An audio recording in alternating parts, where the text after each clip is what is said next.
म चाहिँ hornbill park आइपुगेको छु लिएर। अहिले चाहिँ म हर्नबिल पार्क क्या यो नयाँ बनिएको अझै कम्प्लिट पनि गर्नु छ होला बाँकी। म हेर्दैछु भित्र।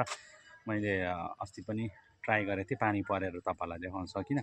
आज चाहिँ आइपुगेको छु। यो चाहिँ रङटङदेखि करिब 2-2.5 किलोमिटर माथि र चुनभट्टीदेखि पनि 2-2.5 किलोमिटर मुनि र मतलब रङटङ र चुनभट्टीको बिचमा चाहिँ यो 2 नम्बर बस्ती भन्ने छ। यहाँनिर चाहिँ हर्नबिल पार्क भर्खरै नयाँ बनिएको पर्यटकीय स्थल। यो गाउँलाई 2 नम्बर बस्तीलाई पनि धेरै यसले अब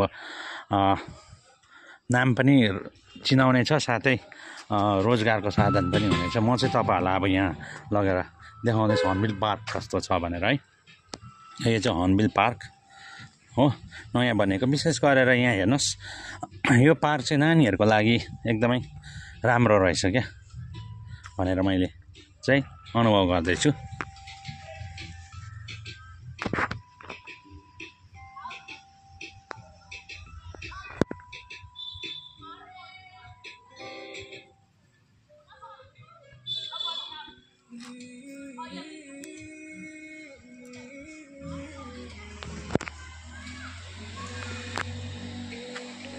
हर्नबिल पार्कभित्र एन्ट्री गरिसकेको छु त।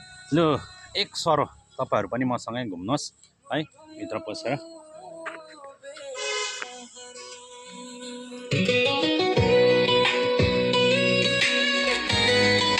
म्युजिक पनि रहेछ है।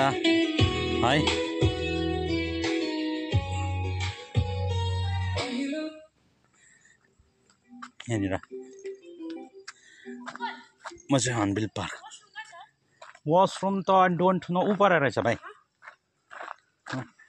यहाँनिर हेर्नु झुला पनि रहेछ, एक झुल्दिङ न है झुलामा। ल म चाहिँ आफै झुल्दिने है। यो चाहिँ यसो झुला पनि रहेछ है।